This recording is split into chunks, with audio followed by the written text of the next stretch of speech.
உலகமெங்கும் வெற்றி நடை போட்டு வருகிறது. தியேட்டர்ல போய் கண்டிப்பா இந்த படத்தை பாருங்க.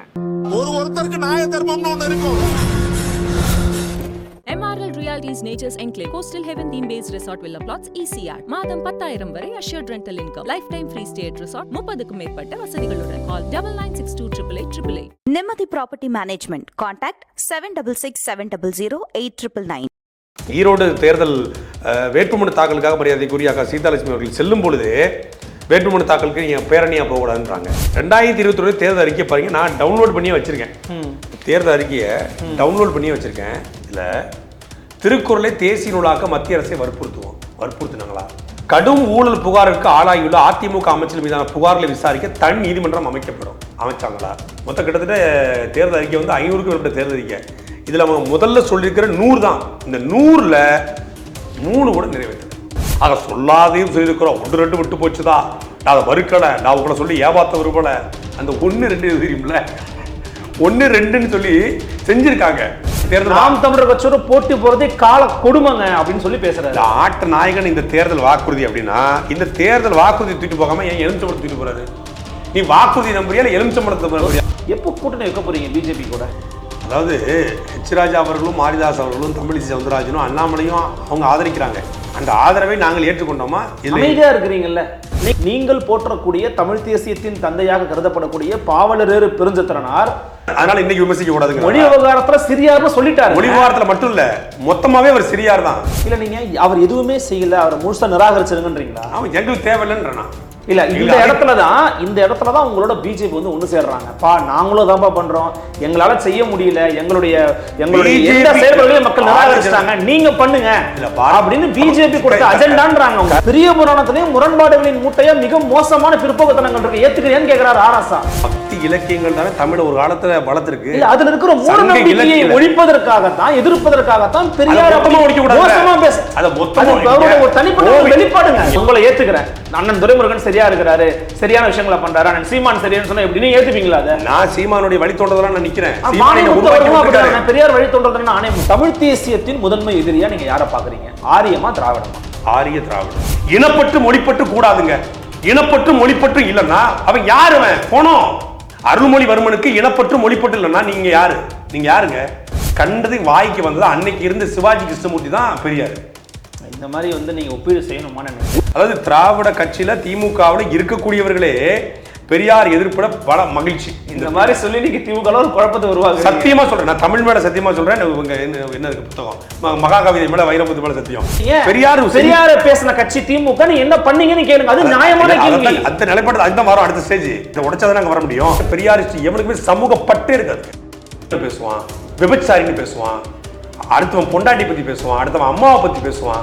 அது ஒரு இன்சிடென்ட், நான் ஒத்துக்கிறேன். அந்த இன்சிடென்ட்ல பல முரண்பாடான கருத்துக்கள் இருக்கு. ஆனா ஒரு நிமிஷம் இருங்க, தீக்கால சேரக்கூடிய பெரிய வாய்ப்பு உங்களுக்கு இருக்கு. நீங்க போனீங்கன்னா பெரிய லெவல்ல வரலாம். உங்களுக்கு உங்கள மாதிரி சேர விரும்பல சொல்றதை கேளுங்க. சுயசாதி வெறியர் இங்க சாதி வெறி, சாதி ஒழிப்புங்கிறது தன் சாதி தவிர பிற சாதி ஒழியணும். நான் பேசக்கூடாதுன்னு நினைச்சேன். நான் பெரியாரை பத்தி கேள்வி கேட்டா பெரியாருடைய குடும்பத்தை பத்தி பேசல, பெரியார் சொல்ல குடும்பத்தை பத்தி பேசல. நான் பேசியதற்கு என்னுடைய குடும்பத்தை பத்தி ஒட்டுமொத்த பெரியாரிஸ்டும் பேசுறான். இது அத்தனைக்கும் இந்த பர்னிச்சர் உடைஞ்சதுக்கான முக்கியமான காரணம் யாருன்னா உங்களுக்கு தெரியும். உங்க சிரிப்பை சொல்லுது சுப பாண்டியன்.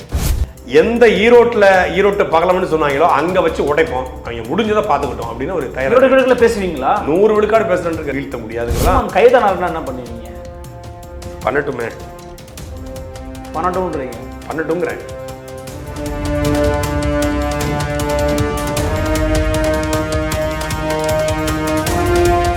ஃபோர்த் எஸ்டேட் தமிழ் நேயர்களுக்கு அருள்மொழிவர்மனின் அன்பார்ந்த வணக்கங்கள். இது உங்கள் ஃபோர்த் எஸ்டேட் தமிழ் வழங்கும் பெரிதும் பெரிதுக நிகழ்ச்சி. இன்று நடந்திருக்கிறார் நாம் தமிழர் கட்சியினுடைய மாநில கொள்கை பரப்பு செயலாளர் மரியாதைக்குரிய சாட்டை துரைமுருகன் அவர்கள். வணக்கம். வணக்கம். எப்படி இருக்கீங்க? நல்லா இருக்கு. பொங்கலுக்கு பிறகு சந்திக்கிற மனமார்ந்த வாழ்த்துக்கள். முதல்ல உங்களுக்கு என்னுடைய வாழ்த்துக்கள். மிக்க நன்றிண்ணே. ஸோ இன்னைக்கு வந்து சீமானும் நாம் தமிழர் கட்சியும் தான் பேசப்பட பொருளாக எல்லா தளத்திலும் வந்து இயங்கிக்கிட்டு இருக்கீங்க. காரணம் ஈரோடு கிழக்கு தேர்தல் நம்ம பார்க்கலாம். ஏன்னா இந்த இடைத்தேர்தலில் நீங்களும் திமுகவும் மட்டும்தான் போட்டி போடுறீங்க. சமீபத்திய செய்திகளை கிடைக்கிறத பார்க்கும்போது பிரச்சாரத்திற்கு தடை, காவல்துறை சூழ வந்து இருந்துக்கிட்டே இருக்கிறாங்க, ஒரு பரப்புரை மேற்கொள்ள முடியல அப்படிங்கிற மாதிரி பல சிக்கல்களை எதிர்கொள்கிறதா செய்திகள் வெளியாகிட்டு இருக்கு. உண்மையிலே ஈரோடு கிடைக்கிறதுல நாம் தமிழர் கட்சிக்கு என்ன பிரச்சனை? ஏன்னா நேற்று அமைச்சர் முத்துசாமி பேசும்போது சீமான் வரட்டும், பேசட்டும், என்ன வேணா பண்ணட்டும், நாங்கள் ஒரு போட்டியாளராக தான் பார்க்குறோம் தான் சொல்லியிருக்கிறாங்க. கிரவுண்டில் என்ன பிரச்சனை இருக்குது இப்போதைக்கு? இல்லை, எந்த அளவுக்கு நீங்கள் வந்து ஒரு பந்தை வந்து தண்ணிக்குள்ளே வந்து நீங்கள் அழுத்துறீங்களோ அது அந்த அளவுக்கு வேகமாக வெளிவரும் அப்படிங்கிறது விதி. அதுதான் அறிவியல். ஒரு கட்சிக்கோ ஒரு இயக்கமோ எந்த அளவுக்கு வந்து அழுத்தம் கொடுக்கப்படுகிறதோ, தடை விதிக்கப்படுகிறதோ, அந்த அளவுக்கு அது மக்கள் மத்தியில் போய் சேரும் அப்படிங்கிற மிகச்சிறந்த எடுத்துக்காட்டு நாம் தமிழர் கட்சி. நாம் தமிழர் கட்சிக்கான அழுத்தமும், நாம் தமிழர் கட்சிக்கான எதிர்ப்பும், நாம் தமிழர் கட்சிக்கான தடையும் என்பது ஏதோ ஈரோடு கிழக்கு தொகுதியில் மட்டும் இல்லை. 2009 நாம் தமிழர் கட்சி இயக்கமாக தொடங்கிய காலம் தொட்டே அதுக்கான தடைகளும் அழுத்தமும் இருக்குது. ஏன்னா ஒரு தடை செய்யப்பட்ட இயக்கத்தினுடைய தலைவனாக எடுத்துக்கிட்டு தடை செய்யப்பட்ட இயக்கத்துடைய கொடியை போலவே ஒரு கொடியை உருவாக்கி தமிழ்நாடு முழுமைக்கும் நாம் தமிழர் கட்சி பல்வேறு தேர்தலை சந்தித்து இன்றைக்கி ஒரு அங்கீகரிக்கப்பட்ட கட்சியாக மாறியிருக்கு. அது மிகப்பெரிய சாதனை தான். ஏன்னா ஒரு தமிழ் தேசியங்கிறது ஒரு சின்ன கூட்டம். ஒரு 100 பேர் இருந்திருந்தால் அது மாநாடுன்னு சொல்லப்படும். ஒரு 200 பேர் இருந்தால் அது வந்து மாபெரும் கருத்தரங்கமாக கருதப்படும். ஒரு ஜோல்னாப்பை போட்டுக்கிட்டு வேட்டி சட்டை கட்டிக்கிட்டு ஏதோ ஒரு ஊரில், ஒரு அரியலூர் பக்கத்தில் சின்ன கிராமத்தில், ஒரு செந்துறை பக்கத்தில் சின்ன கிராமத்தில், இல்லை ஒரு கல்லிடைக்குறிச்சி பக்கத்தில் சின்ன கிராமத்தில், ஒரு சின்ன கல்யாண மண்டபத்தில் வந்து போடப்பட்ட தமிழ் தேசிய கூட்டங்களை லட்சக்கணக்கான மக்கள்கிட்ட கொண்டு போய் சேர்த்ததே தடையின் மூலமாகத்தான், எதிர்ப்பின் மூலமாகத்தான், அழுத்தத்தின் மூலமாகத்தான் நாம் தமிழர் கட்சியை வளர்ந்துருக்குது. அப்போ அது இருக்கத்தான் செய்யும். ஏன்னா நாம் தமிழர் கட்சி எடுத்து வைக்கிற கருத்தியல் நேர் எதிராக இதுவரைக்கும் இருந்த இந்த 50 ஆண்டு கால திராவிட தேசிய கட்சிகளுக்கு எதிரான ஒரு கருத்தியல். ஓட்டுக்கு பணம் கொடுக்க மாட்டோம், கொடுக்காத நோட்டை கெடுக்காத நாட்டை அப்படிங்கிறது அது மிகப்பெரிய ஒரு ஜனநாயக கோட்பாடு. ஆனால் இந்த திராவிட கட்சிகளுக்கு நேர் எதிரான கோட்பாடு. ஏன்னா அவங்க பணத்தை கொடுத்தா ஓட்டை வாங்குறாங்க. அப்போ பணத்தை கொடுத்து ஓட்டு வாங்கும்போது ஒரு கட்சி பணம் வாங்காத, பணம் கொடுக்காத அப்படிங்கிற முழக்கத்தை முன்வைக்கும் போது எந்த வகையெல்லாம் அடக்க முடியுமோ, எந்த வகையெல்லாம் நெருக்கடி கொடுக்க முடியுமோ கொடுக்கத்தான் செய்வாங்க. மரியாதைக்குரிய முத்துசாமி அவர்களுடைய கருத்தை நான் வந்து வரவேற்கிறேன். திமுகவில் சேற்றில் முளைத்த செந்தாமரைன்னு சொல்லுவாங்க இல்லையா, அது மாதிரி அவருடைய கருத்து, அது அவர் நான் தனிப்பட்ட நபரை சொல்ல, அவருடைய கருத்து திமுககாரங்க தொடர்ச்சியாக நாம் தமிழர் குறித்து விமர்சனம் செய்யும்போது அவர் ஒருத்தர் மட்டும் சீமானவர் வரட்டும், அவர் ஒரு ஜனநாயக சக்தி தான், மக்கள்கிட்ட ஓட்டு கேட்கறதுக்கான உரிமைகள் இருக்கிறது அப்படிங்கிற ஒரு கருத்தை பதிவு பண்ணியிருக்காங்க. இந்த கருத்து செயல் வடிவப்படுத்தப்பட்டால் ரொம்ப மகிழ்ச்சி. ஈரோடு தேர்தல் வேட்புமனு தாக்கலுக்காக மரியாதைக்குரிய அக்கா சீதாலட்சுமி அவர்கள் செல்லும் பொழுது வேட்புமனு தாக்கலுக்கு நீங்கள் பேரணியாக போகக்கூடாதுன்றாங்க. இப்போ திமுககாரங்க சர்வசாதாரணமாக ஒரு 100 இருசக்கர வாகனங்களில், ஒரு 50 கார்களில் போய் நின்றுக்கிட்டு உள்ளே போகும்போது தேர்தல் விதி 4 பேர் தான் வேட்பாளர் கூட போகணும். ஆனால் அவங்க 10 பேர் போய் கூட நிற்கிறாங்க. அவங்களுக்கு எந்த விதமான கட்டுப்பாடும் இல்லை. தமிழ்நாட்டுடைய தேர்தல் ஆணையர் திமுகவுடைய மாவட்ட செயலாளர் போல செயல்படுறாரா அப்படிங்கிற கேள்வி கூட நமக்கு வருது. ஏன்னா இவங்களால் நியமிக்கப்பட்டவங்க தான்.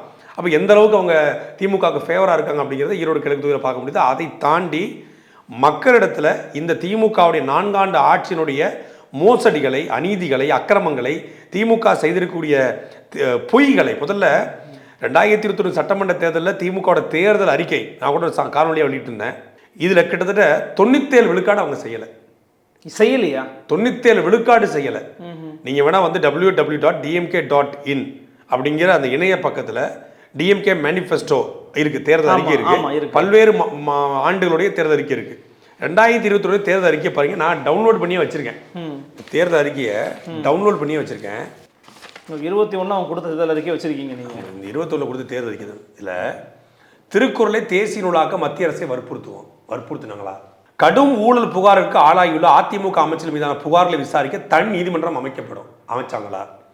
முதலமைச்சர் நேரடி கட்டுப்பாடில் தனித்துறை உருவாக்கப்பட்டு உங்கள் தொகுதியில் ஸ்டாலின் என்ற திட்டத்தின் கீழ் பெறப்பட்ட மனுக்களுக்கு 100 நாட்களுக்குள் தீர்வு கண்டிருக்காங்களா? அனைத்து சட்டமன்ற தொகுதியிலும் மக்கள் குறைகளுக்கு முகாம்கள் நடத்தப்படும். இதெல்லாம் நான் சொல்றது தேர்தல் அறிக்கையினுடைய முதல் பக்கம். நான் 276 பக்கம் படிக்கல. மொத்தம் கிட்டத்தட்ட தேர்தல் அறிக்கை வந்து 500க்கும் மேற்பட்ட தேர்தல் அறிக்கை.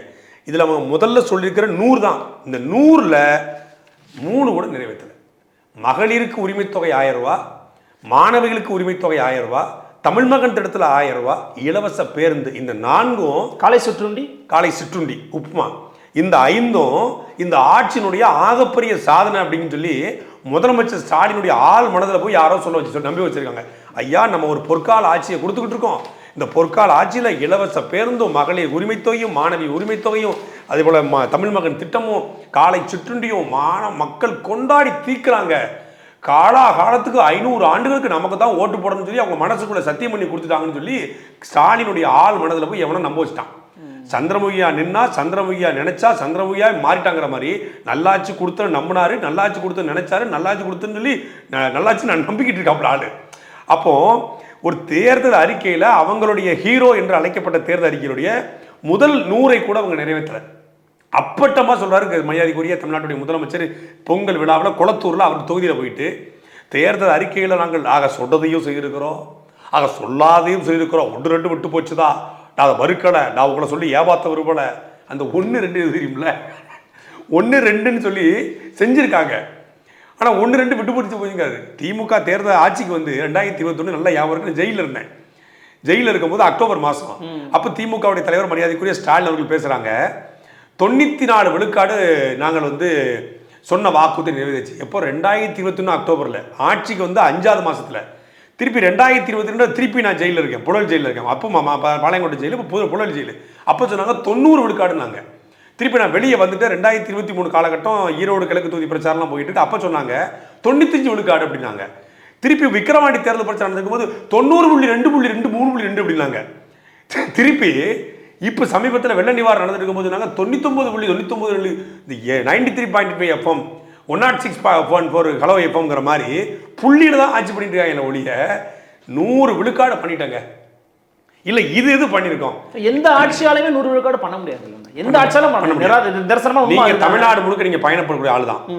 தமிழ்நாடு முழுக்க எல்லா அரசியல்வாதிகளோடும் பயணப்படும், சென்னை முழுக்க பயணப்படாது. சென்னையில் திமுகவின் சாதனை நீங்கள் சொன்ன 5 உட்பட வேற ஏதாவது பார்த்துருக்கீங்களா?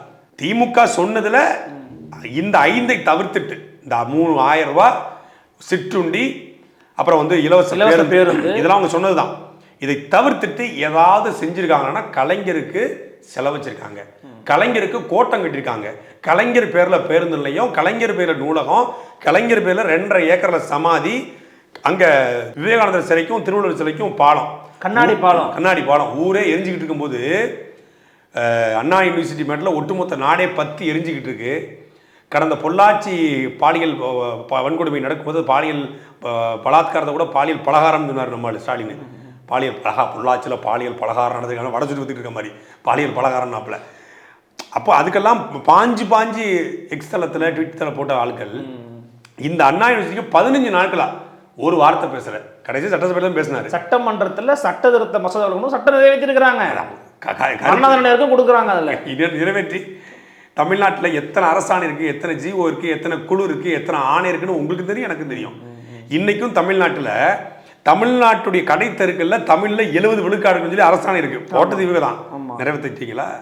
நடைமுறையில் இருக்கா? வண்டியுடைய எண்கள், வாகன எண்கள் தமிழில் போட்டுக்கலான்னு சட்டம் இருக்கு, நிறைவேற்றிட்டீங்களா? தமிழில் போட்டால் காவல்துறை அதிகாரி எங்களுக்கு தெரிய மாட்டேங்க, மாற்றுங்க ஆங்கிலத்தில்னு சொல்கிறாங்க.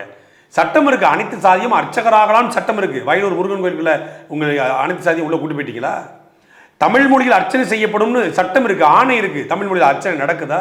ஃபோன் பண்ணி கூப்பிடுங்கன்றாங்க. அப்புறம் அன்னை தமிழும் அர்ச்சனை ஃபோன் பண்ணி கூப்பிடணும். அவர் வீட்டில் படுத்துக்குவார், ஆயா ஆட்டிக்கிட்டு மணி ஆட்டிக்கிட்டு எல்லாம் இருக்குங்க. நடைமுறைப்படுத்தப்படுமா? ஐபிசி செக்ஷன்ல இப்போ பிஎன்எஸ்ல செக்ஷன்ஸ் இருக்கு, தண்டனை இருக்கு. எத்தனை தண்டனை கொடுக்கப்பட்டிருக்கு? இல்ல 2021 2024 வரைக்கும் தமிழ்நாட்டில் 9000 போக்சோ வழக்குகள். ஓகே, அதுல வெறும் 259 வழக்குகள் மட்டும்தான் தண்டனை கொடுக்கப்பட்டிருக்குன்னு சொல்லி சொல்றாங்க.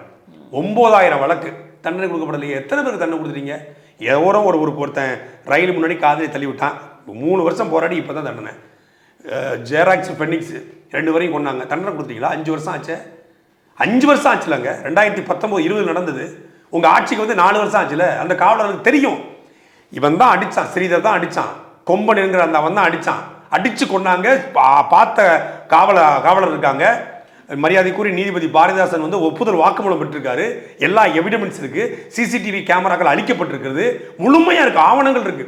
தமிழ்நாடு முழுக்க கொஞ்சம் கொரோனா லாக்டவுன் காலத்தில் தமிழ்நாட்டுடைய மரியாதைக்குரிய விளையாட்டுத்துறை அமைச்சர், துணை முதலமைச்சர் அன்றைக்கு போய் பார்த்துட்டு வந்தார், அன்பில் மகேஷ் எல்லாம் போயிட்டு. அப்போ அந்த அளவுக்கு சென்சிட்டிவான ஒரு பிரச்சனைக்கு 4 வருஷம் ஆச்சு, தண்டனை கொடுக்க முடியல. நீங்க யாருக்கு தண்டனை வாங்கி கொடுக்க போறீங்க? நீங்க இவ்வளவு குற்றச்சாட்டுகள் அடுக்குறீங்க. திமுகவின் வேட்பாளர் சந்திரகுமார் சொல்றாங்க இந்த தேர்தல் இடைத்தேர்தலோட ஆட்ட நாயகனே தேர்தல் வாக்குறுதிகள் தான். அப்படி ஆட்ட நாயகன் தேர்தல் நாம் தமிழர் கட்சியோட போட்டி போறதே கால கொடுமைங்க அப்படின்னு சொல்லி பேசுறாரு. ஆட்ட நாயகன் இந்த தேர்தல் வாக்குறுதி அப்படின்னா இந்த தேர்தல் வாக்குறுதி தூக்கிட்டு போகாம ஏன் எலுமிச்சம்பழத்தை தூக்கிட்டு போறாரு? நீ வாக்குறுதி நம்புறியா இல்ல எலுமிச்சம்பழத்தை நம்புறியா? தனிப்பட்ட நம்பிக்கைங்க. என்ன நம்பிக்கை? நீங்க பெரியாருடைய பேரன்றீங்க, பெரியார் பிறந்த ஊருன்றீங்க, பகுத்தறிவு பகலவன்றீங்க, முற்போக்கு மூட நம்பிக்கையை ஒழிச்சவன்றீங்க, முற்போக்கு சக்தின்றீங்க. எல்லாம் சொல்லிவிட்டு அவர் பிறந்த ஊர்லயே இதை விட பெரியாரை யாராலையும் வந்து கேவலப்படுத்த முடியாது, அசிங்கப்படுத்த முடியாது. இதுக்கு தானே அவர் உழைச்சாருன்னு சொல்றீங்க. ஆக்சுவலா நான் சொல்ல போனா நான் அந்த இடத்துல நான் பெரியாரோட உடன்படுவேன். இந்த மூடநம்பிக்கை ஒழிப்பு இதெல்லாம் பெரியார் பேசியிருக்காரு தான். புரியுதா உங்களுக்கு? அவரை அந்த இடத்துல எம்ஜிஎம் தூக்கிட்டு போய் பெரியாராவது இதாவது அப்படின்னு ஹேஷ்டாக் போடுவாங்கல்ல, அது மாதிரி பண்ணியிருக்காப்புல சந்திரகுமார் தான் பெரியார் அவமானப்படுத்த, பெரியாராவது டேஸ் ஆகுதுன்னு டாப்ல. அவர் அந்த மாதிரிலாம் சொல்லல. எலுமிச்சம்பழத்துக்கு முடிஞ்சு போச்சுல. இல்ல தொடர்ச்சியா உங்களை வந்து அண்ணாமலை ஆதரிக்கிறாரு, தமிழிசை அம்மையார் ஆதரிக்கிறாங்க, எச் ராஜாவோட வேறுங்கன்னு போய் தேடுன்னு சொன்னவர் அண்ணன் சீமான் அவர்கள், அவர் ஆதரிக்கிறாரு. மாரிதாஸ் யூடியூபர் அவர் ஆதரிக்கிறாரு. எப்போ கூட்டணி வைக்க போறீங்க பிஜேபி கூட? அதாவது ஹெச் ராஜா அவர்களும் மாரிதாஸ் அவர்களும் தமிழிசை சவுந்தரராஜனும் அண்ணாமலையும் அவங்க ஆதரிக்கிறாங்க. அந்த ஆதரவை நாங்கள் ஏற்றுக்கொண்டோமா? அமைதியா இருக்கிறீங்கல்ல, நீங்க அமைதியா இருக்கிறீங்கன்னா ரிசீவ் பண்றீங்களா அப்போஸ் பண்ணீங்களா தெரியாது சமூகத்துக்கு. ரோட்ல போகும்போது ஒருத்தர் கை கொடுக்குறாரு, நீ எனக்கு கை கொடுக்காத, நீ என் கொள்கை எதிரி அப்படின்னு போக முடியுமா? அன்பு காட்டும் போது அன்பு தான் காட்ட முடியும். நாங்கள் எங்கள் கருத்தியல் ரீதியாக ஆர்எஸ்எஸ்ஐ, பாரதிய ஜனதாவை, இந்த சித்தாந்தத்தை நேரடியாக அந்த களத்தில் மோதுறோம். எங்களை தவிர யாரும் இந்த களத்தில் மோதலை. இந்து முன்னணி என்றால் வீரத்தமிழர் முன்னணி என்று முன்வைத்து, உனக்கு ராமன் என்றால் எனக்கு ராவன் என்று முன்வைக்கிறோம், உனக்கு விநாயகர் என்றால் எனக்கு முருகன் முன்னெடுக்கிறோம், உனக்கு காளி என்றால் எனக்கு குற்றவை என்று நாங்கள் முன்வைக்கிறோம். நீ வந்து இந்திய திருத்தினோம் நாங்கள் தமிழ்தாய் வாழ்கன்னு பாரத மாதாக்கு ஜெயனா நாங்கள் தமிழ்தாய் வாழ்க, தலைவர் பிரபாகரன் வாழ்கன்னு சொல்லி முட்டுக்கு முட்டு எது முட்டாக கருத்தியல் ரீதியாக நாங்கள் அவங்களோட முழுமையாக அண்ணாமலை போல நாங்கள் சாட்டை எதிராக இருக்கிறீங்க. நேர் எதிராக இருக்கும், கருத்தியல் ரீதியாக நேர் எதிராக இருக்கும். பெரியாரை அவர்கள் எதிர்ப்பு இருக்கும், பெரியாரை நாங்கள் எதிர்ப்பு இருக்கும். 100 வித்தியாசங்கள் இருக்கு. பெரியார் இங்க தனிப்பட்ட நபரை நாங்கள் ஒருபோதும் எதிர்க்கல. அண்ணன் சீமான் நிறையாது பெரியாரை திட்டிருக்காரா? பெரியார சனியன்னு அண்ணன் சீமான் சொன்னாரா? பெரியார காட்டுமராண்டின்னு அண்ணன் சீமான் சொன்னாரா? பெரியார் பித்தலாட்டக்காரன் அண்ணன் சீமான் சொன்னாரா? பெரியார் வந்து ஒரு கேவலப்பட்டவன் சீமான் சொன்னாரா? பெரியார் இப்படிலாம் சொல்லியிருக்காரு. பெரியார் தமிழை சனின்னு சொல்லியிருக்காரு, பெரியார் தமிழை காட்டுமராண்டி மொழின்னு சொல்றாரு, பெரியார் தமிழ் படித்தாள்கள் முட்டாள்னு சொல்றாரு, பாரதிய முட்டாள்னு சொல்றாரு, சிலப்பதிகாரத்தை, வள்ளுவரை, கம்பரை, கபிலரை இப்படி பெரியார் இழிவுபடுத்தாலும் சொல்லி பெரியார் சொன்னதைத்தான் சொல்றேன் ஒழிய பெரியார் என்கிற அந்த தனிப்பட்ட மனிதரை நாங்கள் ஒருபோதும் கேவலப்படுத்தலை, அசிங்கப்படுத்தலை.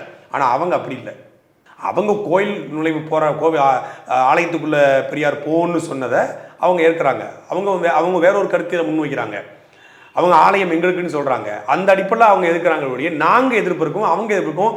நேர் எதிரான வித்தியாசம் இருக்குது. எங்களுக்கு இந்த திராவிடம்ங்கிற சித்தாந்தத்தை உடைக்கணும், திராவிட கருத்தில் உடைக்கணும்னா இதோடைய மூலவராக, இதோடைய காரணகர்த்தாவாக, ஆரம்ப புள்ளியாக இருக்கக்கூடிய இந்த மனிதன் முழுக்க முழுக்க ஒரு முரண்பாடுடைய மூட்டையாக வாழ்ந்திருக்காரு. நீங்கள் பெரியாரை முழுக்க படித்து பார்த்தா, பெரியார் சொன்னதை உங்களை மாதிரி கருப்பு சட்டை போட்ட ஆட்கள் வந்து சொல்லும் பொழுது நாங்கள் கேட்க நல்லா இருக்கு. பெரியார் இப்படிலாம் பண்ணியிருக்காரா? பெரியார் இல்லைன்னா சாட்டை துறைமுருகன் பேசியிருக்க முடியுமா? இல்லை, நான் அந்த அளவுக்கு கூட சொல்லலை. நான் ஒரே ஒரு விஷயத்தை நாங்கள் தெளிவுபடுத்திடுறேன். பெரியார் சொல்றேன். இல்ல நான் என்ன நீங்க சொன்னா எதுக்கு பிளான் பண்ணி கருப்பு சட்டை போட்டு பெரியார் இல்லைன்னா இங்க எதுவுமே இல்லை அப்படின்னு சொல்ற கருத்தை கூட நான் ஏற்கலைங்க. ஆனால் பெரியார் இந்த சமூகத்துக்கு செய்த பங்களிப்புன்னு இருக்குல்ல, அதை நீங்க என்ன இல்ல ஒரு நிமிஷம் இருங்க. நீங்கள் போற்றக்கூடிய தமிழ் தேசியத்தின் தந்தையாக கருதப்படக்கூடிய பாவலரேறு பெருஞ்சித்திரனார் பெரியாரை நாங்கள் சமூகத்தின் தலைவராக ஏற்றுக்கொள்கிறோம், எங்களுக்கான மகத்தான ஒரு முன்னோடியாக இருக்கிறார், ஆனால் மொழி விவகாரத்தில் அவர் சிறியாருன்னு விமர்சனத்தை அன்னைக்கு வச்சுட்டாரு. ஆராசன் என்று சொல்றாரு மேடையில, பெரியாரை அன்றே விமர்சித்து விட்டார் பாவலர் பெருஞ்சித்திரனார். மொழி விவகாரத்துல சிறியார்னு சொல்லிட்டாரு. மொழி விவகாரத்துல மட்டும் இல்ல, மொத்தமாவே அவர் சிறியார் தான். பெரியார் இந்த சமூகத்திற்கு செய்த பங்களிப்புன்னு சொல்லுங்க, நம்ம பேசுவோம், ஒன்னொன்னா பேசுவோம். பெரியார் தான் சட்ட எரிப்பு போராட்டத்தை முதல்ல நடத்தினாரு. அரசியல் அவர் ஏற்றினாரா? அரசியலமைப்பு சட்டத்தை வாய்ப்பு கிடைத்தால் நானே முழுமையாக மாற்றுவேன்னு அண்ணல் அம்பேத்கர் சொல்றாரு. அண்ணல் அம்பேத்கர் அரசியலமைப்பு சட்டத்தை ஏற்றிய அம்பேத்கரை கொண்டாடுவதா, அதை எரிச்ச பெரியாரை கொண்டாடுறதா? இல்ல நீங்க அவர் எதுவுமே செய்யல, அவரை முழுசா நிராகரிச்சிருங்கன்றீங்களா? அவன் எங்களுக்கு தேவையில்லைன்றா. இல்ல இந்த இடத்துல தான் உங்களோட பிஜேபி வந்து ஒண்ணு சேர்றாங்க. நாங்களும் தான்ப்பா பண்றோம், எங்களால செய்ய முடியல, எங்களுடைய எந்த செயல்பாடுகளையும் மக்கள் நிராகரிச்சாங்க, நீங்க பண்ணுங்க அப்படின்னு பிஜேபி கொடுத்த அஜெண்டான்றாங்க. கருணாநிதி தான் பாரதிய ஜனதா கட்சி எதுக்குது, கருணாநிதி நாம் தமிழ் கட்சி எதுக்குது? பாஜக எதிர்ப்பதனாலே கருணாநிதி நீங்க எதுக்குறீங்கன்னு சொல்ல முடியுமா? பாஜக அதிமுக எதுக்குது, நாம் தமிழரும் அதிமுக எதுக்குது? பாஜக எதிர்ப்பதனாலே அதிமுக நீங்க எதுக்குன்னு சொல்ல முடியுமா? எங்களுக்கு அவங்க கருணாநிதி எதிர்ப்பிற்கான காரணம் என்ன? வேற காரணம் இருக்கு. நாங்கள் கருணாநிதியும் திமுக எதிர்ப்புக்கான காரணம் என்ன? வேற காரணம் இருக்கு. எங்களுக்கு மொழி ஈழ விவகாரத்தில் கருணாநிதி துரோகம் செய்தாரு, தமிழ் என்று பேசி தமிழ்நாட்டை ஆண்டு குடும்ப ஆட்சி நிகழ்த்தினாரு, இந்த மொழியை அழிச்சு காலி பண்ணாங்க, நில அபரிப்பு பண்ணாங்க, ஊழல் பண்ணாங்கன்னு 1000 குற்றச்சாட்டு நாங்கள் வேற ஒரு பாயிண்ட் ஆஃப் வைக்கிறோம். அதே போல தான் பெரியார் மீது நாங்கள் வேற ஒரு பாயிண்ட் ஆஃப் எங்கள் மொழியை ஒருத்தர் சனின்னு சொல்றாரு, ஒருத்தர் சனின்னு சொல்றாரு. இங்க எல்லாத்துக்குமான அடிப்படை என்ன? மொழிப்பற்று. எவன் ஒருவனுக்கு மொழிப்பற்று இருக்குமோ அவனுக்கு தான் இனப்பற்று இருக்கும். எவனுக்கு இனப்பற்று இருக்குமோ அவனுக்கு தான் இனம் பேசக்கூடிய இனத்தை அந்த மக்கள் மீது பற்று இருக்கும். எவனுக்கு இனப்பற்று மொழிப்பற்று மக்கள் பற்று இருக்கிறதோ அவனுக்கு தான் அந்த நாட்டுப்பற்று இருக்கும். நீ நமக்கு தேசாபிமானம் கிடையாது, மொழி அபிமானம் கூடாது, இனாபிமானம் கூடாது என்று அவங்களே தீர்மானம் போட்டிருக்காங்க. அதை மேடையிலே பேசியிருக்காரு. இனாபிமானமும் மொழி அபிமானமும் தேசாபிமானம் இல்லாத ஒருத்தர் எப்படி இனத்துக்காக மொழிக்காக நின்று இருக்க முடியும் தான் நம்ம கேட்கிறோம். ஒரே நிமிஷம், அவர் என்ன சொல்றாருன்னா, இது வந்து ஆராசான்னு சட்டத்துறை சார்பாக நடத்தப்பட்ட மாநாட்டில் பேசியிருக்காங்க.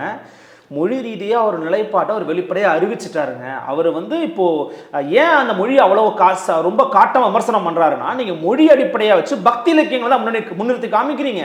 பெரிய புராணத்தை திரு சீமான் அவர்கள் ஒரு மேடையில் சொல்றாரு, நீங்க பெரியார் புராணம் பாருங்க, நான் பெரிய புராணம் பாருங்கிறாரு. பெரிய புராணத்திலேயும் முரண்பாடுகளின் மூட்டையா மிக மோசமான பிற்போக்குத்தனங்கள் இருக்கு, ஏத்துக்கிறேன்னு கேட்கிறாரு ஆராசா. அப்படிங்க அதுக்கு என்ன பதில் சொல்லுவீங்க? பக்தி இலக்கியங்கள் தானே தமிழ் ஒரு காலத்துல வளர்த்திருக்கு. அதுல இருக்கிற மூட நம்பிக்கையை ஒழிப்பதற்காகத்தான், எதிர்ப்பதற்காகத்தான் பெரியார் மோசமா பேச, ஒரு தனிப்பட்ட வெளிப்பாடுங்க. கோவில் வந்து பார்ப்பனர்களுடைய கட்டுப்பாட்டை இருக்கு அப்படின்னா அவர்களே வெளியேற்றணுமா? நீ கோவிலே கூடாதுன்னு சொல்லுவியா? நீ கோவிலுக்கு போகாதுன்னு பெரியார் சொன்னாரு, கோவிலுக்கு வராதுன்னு அவன் சொன்னான். நீ கோவிலுக்கு போகாதுன்னு சொன்ன உடனே வராதுன்னு சொன்னவனுக்கு ரொம்ப கொண்டாட்டம் ஆயிடுச்சு. அவன் ஜாலியா சொபஸ்டிகேட்டா வாழ்ந்துட்டு போயிட்டான். கோயில பூரா ஆபகரிச்சு கோயில் சொத்த பூரா ஆட்டையை போட்டான். அப்ப உள்ள வராதுன்னு சொன்னவனுக்கும் உள்ள போகாதுன்னு சொன்னவனுக்கும் என்ன வித்தியாசம் இருக்கு? உள்ள வராதுன்னு சொன்னவன் உள்ள போகாதுன்னு சொன்னவன் சேர்ந்துன்னு வேலை பார்த்தாங்களோ, ரெண்டு பேரும் கைகோத்து நின்னாங்களோ அப்படிங்கிற சந்தேகம் கூட எங்களுக்கு வருது. அது அந்த சந்தேகம் உங்களுக்கு ஏன் வருதுன்னு கேட்கிறேன். ஒரே நிமிஷம், ஒருத்தர் வந்து உள்ள போனாலே நம்மள மோசமா பேசுறாங்க, திட்டுறாங்க, இழிவா பாக்குறாங்க, அப்ப அவனை வெளியேற்றணும். அவன் கடவுளே இல்ல, பண்ணி போ வேலையை பாருப்பா. கடவுள்னு சொல்லுவியா? கடவுள்னு சொல்லுவியா? அவனை வெளியேற்றுவியா? ஆலய நுழைவு தேவையா? ஆலயத்திலிருந்து அவனை வெளியேற்ற தேவையா? மொத்தம் அவன் எத்தனை பேர்? மொத்தம் இன்னைக்கு 3%. அன்னைக்கு உங்க காலத்துல நீங்க போராடிய காலத்துல, நீங்க போராடியதாக சொல்லப்பட்ட காலத்துல மிக மிக குறைவான எண்ணிக்கை. ஒத்த வீட்டுக்காரன் நீங்க நினைச்சிருந்தா மொத்தமா அப்புறப்படுத்திக்கலாம். அப்புறப்படுத்தாம கோவிலுக்குள்ள போகாதுன்னு சொன்னது மூலமாக ஒட்டுமொத்த கோவிலும் நிர்வாகமும் அந்த கோவிலுடைய சொத்துக்களும், கோவில்னா கோவில் மட்டும் இல்ல, இப்ப திருச்சியில வந்து வயலூர் முருகன் கோயிலுக்குன்னா வயலூர் முருகனுக்கு ஒரு 5000 ஏக்கர் நிலம் இருக்கு. அந்த நிலம் பூரா அவன்கிட்ட போயிடுச்சு. இது எவ்வளவு பெரிய ஒரு வாய்ப்பு அவங்களுக்கு வழங்கியிருக்காங்க பாருங்க. அப்ப அது மட்டும் கிடையாது, நீங்க மொத்தமா எடுத்து பார்த்தீங்கன்னா பெரியாருடைய மொழிக் கொள்கையை மட்டும், மொழிக் கொள்கையில மட்டும் நாங்கள் விமர்சிக்கல, மொத்தமாவே பெரியார் வந்து என்ன பங்களிப்பு, இடஒதுக்கீட்டருடைய பங்களிப்பு இருக்கா, ஆணைமுத்துக்கு பங்களிப்பு இருக்கு, எழுத்து சித்திர பெரியாருக்கு பங்களிப்பு இருக்கா, குத்தூசி குருசாமிக்கு பங்களிப்பு இருக்கு. குத்தூசி குருசாமியோட எழுத்து சித்திரத்தை பெரியார் பண்ணாருன்னு சொல்லி கிளைம் பண்ணிக்கிட்டாங்க. ஆணைமுத்துடைய இடஒதுக்கீடு போராட்டத்தை பெரியார் பண்ணாருன்னு சொல்லி கிளைம் பண்ணிக்கிட்டாங்க. ஆணைமுத்துவே பெரியாரோட சீடர் தான். நேத்து ஆராசா சொல்றாரு, இவங்க எல்லாம் ஆணைமுத்துவையும் பெரியாரையும் முரண்பாடா வைக்கிறாங்க, பெரியாரையும் வாவுசி முரண்பாடா வைக்கிறாங்க. நீங்க ஏன் திட்டமிட்டு ஒன்னா இருக்கிறவங்க ஒரு பிராண்டு துரைமுருகனும் அண்ணன் சீமானும் வேற வேறன்னு சொன்னா வேற வேற தானேங்க? வேற வேற தானே. எனக்கு வேற வயிறு இருக்குல்ல, சீமானுக்கு வேற வயிறு இருக்குல்ல, வேற வேற தான். என்னுடைய கருத்துங்கிறது என்னுடைய கருத்து. நான் உங்களை ஏத்துக்கிறேன், அண்ணன் துரைமுருகன் சரியா இருக்கிறாரு, சரியான விஷயங்களை பண்றாரு, அண்ணன் சீமான் சரியானு சொன்னா எப்படி நீங்க ஏத்துப்பீங்களா? அதை நான் சீமானுடைய வழி தோன்றதெல்லாம் நான் நிக்கிறேன்.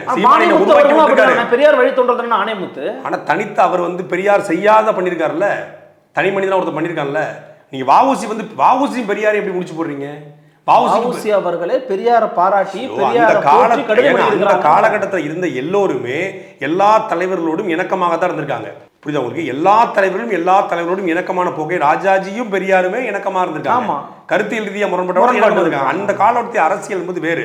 அந்த காலகட்டத்தில் பாவலர் பெருஞ்சித்திரனாரும் வாவு சிதம்பரனாரும் ஆணைமுத்துவும் பெரியாரை கொண்டாடியதுனாலேயே நாங்கள் கொண்டாடணும்னு அவசியம் இல்லையே. 50 வருஷம் கழிச்சு வர்றவன் என்ன கேள்வி கேட்கணும், அதுதான் உண்மையான பகுத்தறிவுன்னு பெரியார் சொல்லியிருக்காருன்னு சொல்றீங்க. அப்போ நாங்கள் கேள்வி கேட்குறோம், ஏன் உங்களுக்கு வலிக்குது? பெரியாரை முழுமையாக படிக்கிறோம், படிக்கும்போது எங்களுக்கு கேள்விகள் வருது. நீங்கள் வந்து சொல்கிறாங்க, நேற்று ஒருத்தன் பெரியார் மட்டும் இல்லைன்னா தமிழ்நாட்டில் உடன்கட்டை ஏறுதல் வந்து ஒளிஞ்சிருக்குமான்றான். தமிழ்நாட்டுக்கும் உடன்கட்டை ஏறுதலுக்கு என்ன சம்மந்தம் இருக்குது? உடன்கட்டை ஏறுதல் 1829 ராஜாராம் மோகன் ராய் காலகட்டத்திலேயே வில்லியம் பிரபு வந்து அதுக்கான தடை சட்டத்தை கொண்டு வந்துட்டார். 1829 இந்தியாவில் தடை செய்யப்பட்ட உடன்கட்டை ஏறுதலை பெரியார் 1879 பிறந்தவர் ஒழிச்சு கட்டாருன்னு சொல்கிறான். இப்படி இந்த சமூகத்தை நம்ம வச்சுருக்கோம். அன்றைக்கி விஜய் பார்வதின்னு சொல்லி ஒரு பொண்ணு, இந்த கலாட்டெல்லாம் வேலை பார்த்த ஒரு பொண்ணு, அந்த பொண்ணு சொல்லுது பெரியாரும் மணியம்மை இல்லைன்னா சோசியல் மீடியாவில் நீங்கள் சுதந்திரமாக எழுத முடியுமான்னு கேட்குது. சோசியல் மீடியா வந்தது எப்போ, பெரியார் மணியம்மை வாழ்ந்தது எப்போ? இல்லை நீங்கள் வந்து பெரியார் உடன்பாடு இல்லை தம்பி நீங்கள் சொல்கிறீங்களா? 1901A பெரியாரால் உருவாக்கப்பட்டதா? கருத்து சுதந்திரம், எழுத்து சுதந்திரம், பேச்சு சுதந்திரம் எல்லா வடிவங்களிலும், அதாவது கார்ட்டூனாக மீமாக எந்த வடிவத்திலும் இருக்கான்னு சொல்லி, அதாவது பெஞ்சமின் பிராங்க்லின் காலத்தில் இருந்து இந்த கருத்து சுதந்திரத்திற்கான போராட்டங்கள் நடந்திருக்குது. எப்போ 1800 காலகட்டத்தில், அது பெஞ்சமின் பிராங்க்லினுடைய காலம். அவர் தான் முதல் கார்ட்டூனை வரைகிறார், ஃபர்ஸ்ட் கார்ட்டூனிஸ்ட் பெஞ்சமின் பிராங்க்லின். அவருடைய காலத்திலிருந்தே அரசுக்கு எதிரான கருத்தை பதிவு செய்யக்கூடிய எல்லா வகையான சுதந்திரமும் இருக்கிறது என்று போராடிட்டாங்க. இது ஒரு உலகம் முழுமைக்கும் இந்த கருத்து சுதந்திரம் வந்து ஆர்டிகல் 19(1)(a) இருக்கு, உலகம் முழுமைக்கும் இருக்கு. இன்னைக்கு மரியாதைக்குரிய நீதிபதி ஜி.ஆர். சுவாமிநாதன் சவுக்கு சங்கருடைய வழக்கில் ஒரு அருமையான ஒரு தீர்ப்பு சொல்லியிருக்காரு. அரசுக்கு எதிராக ஒருத்தன் பேசுறானா உண்மையோ பொய்யோ பேசுறதுக்கான உரிமை இருக்குன்றாரு. உண்மையோ பொய்யோ பேசுறதுக்கான உரிமை இருக்கு. ஒருவன் பேசுவதனாலேயே ஒரு வழக்கு தடப்பட்டு விடும் சொல்வது வந்து ஏற்றுக்கொள்ளவே முடியாது. அது வந்து நீதிபதிகள் தான் முடிவெடுக்கணுமே ஒழிய காவல்துறை முடிவெடுக்க முடியாதுன்னு சொல்லி அருமையான தீர்ப்பு சொல்றாரு. அப்போ எக்ஸ்பிரஷன் நம்முடைய கருத்தை வெளிப்படுத்துகிற உரிமை இருக்கிறது. அது மணியம்மையும் பெரியாரும் வாங்கி கொடுத்ததுன்றாங்க. ஆனா சோஷியல் மீடியாவில் இருக்கிறவங்க எல்லாம் உங்களுக்கு நிகரானவனா நீங்க பாக்குறீங்களா? என்ன நீங்க தேர்தல் அரசியல் இருக்கிறீங்க, லட்சக்கணக்கான மக்கள் சந்திக்கிறீங்க, நீங்க அவங்கள கூட விட்டுருவோம். இன்னொரு நேரடியான ஒரு கேள்வி, தமிழ் தேசியத்தின் முதன்மை எதிரியா நீங்க யாரை பாக்குறீங்க? ஆரியமா திராவிடமா? ஆரிய திராவிடம். தமிழ் தேசியனுடைய முதன்மை எதிரி ஆரியமும் திராவிடமும். இந்த நிலத்துல தமிழ் தேசியம் என்கிற சொல்லாடலை தீவிரவாதவத்தியாக மாற்றி தமிழ் தேசியம் என்கிறது எழுச்சி பெறாம தமிழ் தேசியத்தை நீர்த்து போக வைக்கிறது ஆரியமா திராவிடமா? ரெண்டு பேருமே தமிழ் தேசியம், அதாவது திராவிட கட்சிக்காரங்க கூட ஒரு நிமிஷம், திராவிட கட்சிக்காரங்க கூட தமிழ் தேசியம் வந்து எங்களுடைய மரத்தில் முளைத்த கிளைன்றாங்க. ஆனா ஆரியம் அல்லது பார்ப்பனியம் அல்லது பிராமணிய கருத்து நேரடியா இருக்கிறான், தமிழ் தேசிய தீவிரவாதிகள்ன்றான். நேரடியா இருக்கிறான் ஆரியன். அவனுடைய நேர்மைத்தன்மை நம்ம பாராட்டலாம். நேரடியா இருக்கிறான் என் எதிரி தமிழ் தேசியம், இது பிரிவினைவாதம் தமிழ் தேசியம், ஒருபோதும் தமிழ் தேசியம் ஏற்றுக்கொள்ள முடியாது, அவர்கள் நாட்டை துண்டாடக்கூடியவர்கள். ஹெச்ராஜா நேரடியாக இருக்காரு. ஹெச்ராவுடைய ஆண்மையை பாராட்டலாம்.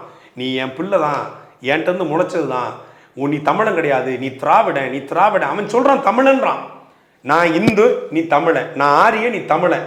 நேருக்கு நேர் சண்டை போடுவோம். சரி, இது ஆரிய படை கடந்த பாண்டி நெடுஞ்செழிய காலத்திலிருந்து நடக்கிற சண்டை, ஆரிய தமிழர் யுத்தம். ஆனா நீ என்ன பண்ண?